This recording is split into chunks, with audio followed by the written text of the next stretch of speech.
Hey guys, it's about beer 30. Let's go see what's in the fridge today.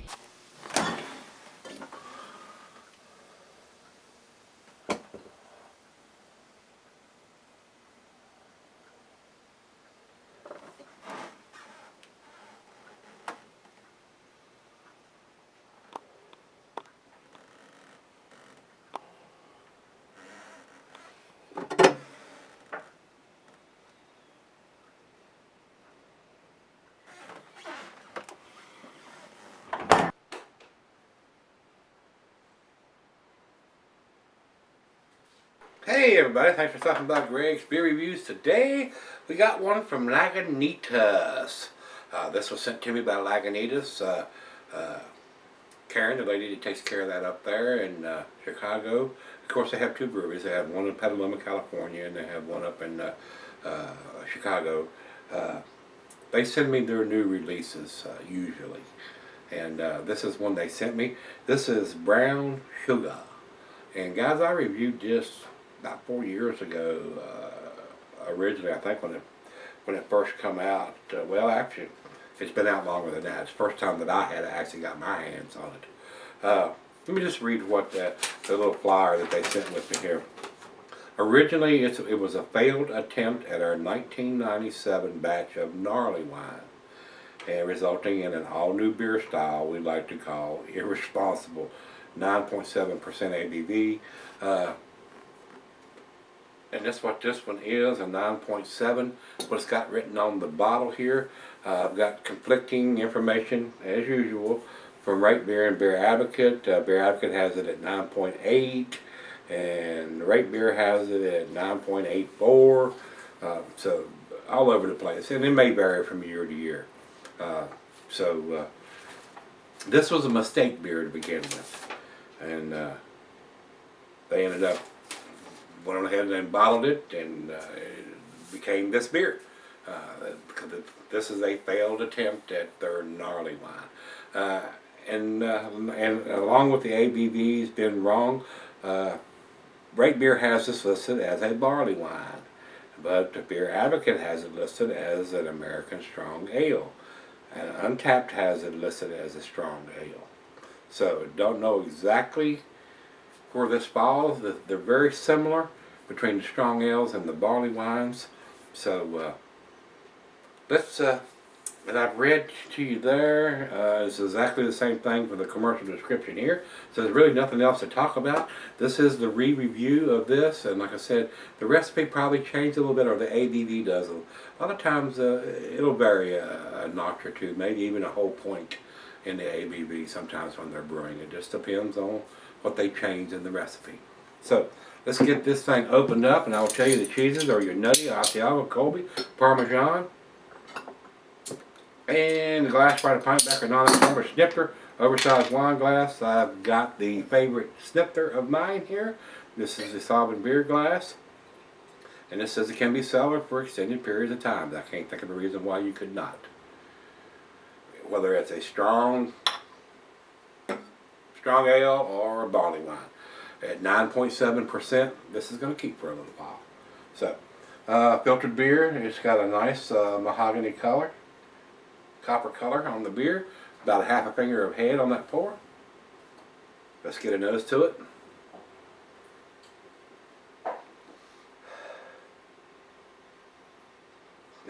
Getting a little bit of the sweetness there, some caramel malt.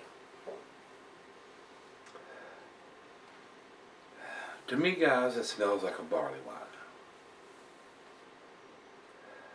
But the sweetness on the back end, for a 9.7, a lot of times it's a little sweeter smelling than this is. So it could technically be a strong ale. Hints of some fruitiness in there. Smells pretty good, so let's dive in, and they do some kind of dating code on theirs. I've got 1596, so is that the 159th day of 2016? So that's what I'm thinking. I would like for this guys to just go ahead and month, day, and a year on it and be done with it, instead of putting all that silly ass Julian code.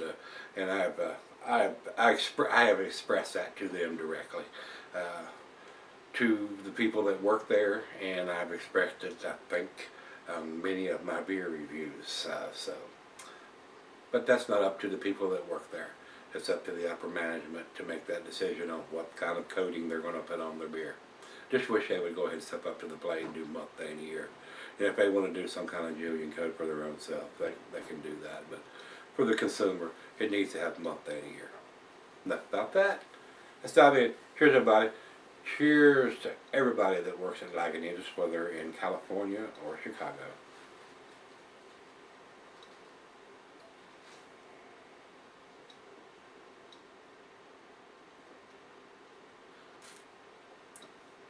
That is a tasty, well-made beer, guys. I will not lie to you. For 9.7%, the alcohol is fairly well hidden. There is a little bit there, but it is fairly well hidden. It's not doing any burning or anything on your throat. That is a tasty beer. That is a nice wintertime beer to me.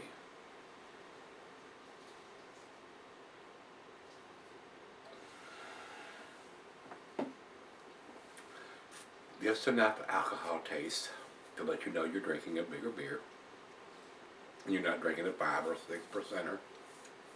A great beer to sip on by the fire or the gas logs or whatever when it's 10 degrees outside in the wintertime and there's a foot of snow on the ground.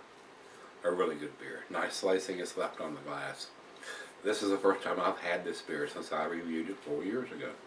So, and I didn't go back and look at the video or anything. I don't remember what the ABV was on that one that I did then, so it may not have been the same 9.7. It probably changes a little bit from year to year. That's why we got the variances between the sites here telling you it's 9.8, 9.84, 9.7, which is on this one, so it may change a little bit. So, very tasty. Right out of the fridge. Let's sip on it for a little bit, let her have some, and we'll come back and see where she ends up once it's warmed up to room temperature. Alright guys, I'm back. I sipped on it about 30 minutes or so. Very tasty beer. Whether you want to call it a barley wine or a strong ale, being at 9.7%, a nice winter warmer to me. I like the style of beer this time of the year when it's got this big ABV, whether it's a barley wine or a strong ale. Nice caramel notes, some nice fruitiness in there, a little bit of dark fruits.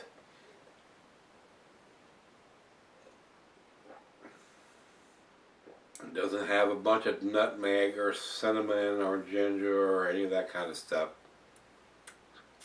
After the first year, I really don't want to taste a lot of that crap.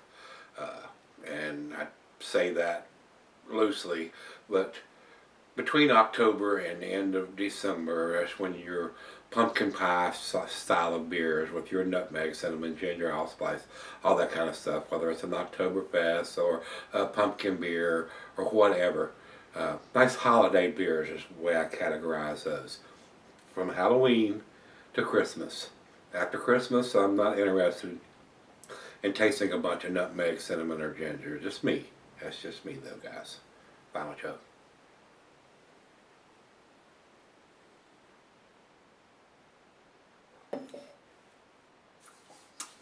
That is very tasty. Alcohol is very well hidden for a 9.7%. A nice one to sit by the fire or the gas logs or whatever you're sitting by at this time of the year when it's very cold outside. Very tasty, guys. I do appreciate those guys at Lagunitas sending me their beers. Not a fan that they've been bought out by Heineken. Not sure I would actually buy their beers. Because I don't support the big conglomerate beer makers. I hate it when I see that AB InBev or somebody, Heineken or whoever, is buying up a small craft brewery or a craft brewery, no matter how big they are. And but a lot of times the recipes don't change a lot, and the people that's making the beer still have the decisions and brew their beers. But a lot of times there are some influences by those people that own the beers about what they're making and where they're making them. I'm just not a big fan of the people, the big deep pocket people like AB InBev and Heineken and Coors Miller and all those people that buy up these small craft breweries and still snub their noses on their commercials, touting their Budweisers or Millers or whatever, which is garbage horse piss as far as I'm concerned. But they still buying them up, and they're even started buying up the craft beer supply stores now. So. They're even getting that aspect of it where they can control that. They're not going to be happy till they control the beer market, just like they did after Prohibition and before Prohibition, where they control everything, unless you're submitting to them. And like I said, a lot of times, they, like in Virginia, they control the distribution. If they don't want to distribute your beers, they don't have to. They can just say, no, we're not going to carry your beer. You'll have to go find somebody else to distribute beer. And there are some independent distributors that do beer distribution in Virginia, but they're very small and they can't compete with the Budweisers, Millers, and Coors guys. They just can't. These guys have been controlling the beer market since before 1900. And they continue to do so. And they will price their stuff so low. And that's why you can go into the store and buy an 18-pack of Budweiser or Coors or something like that. Or a case of it, 24 of them, cheaper than you can buy a 12-pack or a little bit more of the bigger craft beer. So, just not a fan of those guys. I drank enough Budweisers in my younger days to float a battleship around, and don't care for that horse piss anymore. I want to drink a beer that's got a little more taste and made with quality ingredients instead of rice, corn, or all the rest of those adjuncts they put in those beers, guys. It's just me, though. It's just me. And my older age here now, I want to drink a quality beer, something made with quality ingredients and support the local guys and the smaller craft beer breweries. Because they make some damn tasty stuff, guys. So they don't need my support, or in my opinion, they don't want my opinion, because I think their beer is horse piss. It is, and I won't drink it. If I go to a bar and the only thing they've got is Miller, Coors, or Budweiser, give me a glass of iced tea, or I'll take some ice water. I won't drink it. I just don't drink it. You know, people say, "Oh, you're a beer snob." So be it. I don't support those guys. As far as I'm concerned, they can. I ain't gonna say it. I don't care for them. Let's just leave it at that. Tasty beer. I just wish they would do something different as far as their dating, instead of putting that silly ass code on there to help out the craft beer buyers, to let them know what's going on. Most of the people that's been drinking craft beers for several years know how to read a Julian code or their little specialty codes on the bottle to know exactly when it was put in the bottle. But still, it'd be a lot better if we just had a month day in a year. It's not rocket science. It's not. To me, guys, it's a very tasty beer. I don't know. I didn't go back and look at the video when I did it 4 years ago.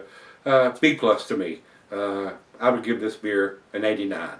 That's where I'm going to put it. It's a very tasty beer. It's a nice wintertime beer. Over to Beer Advocate. Beer Advocate has it at 90. So pretty close numbers there.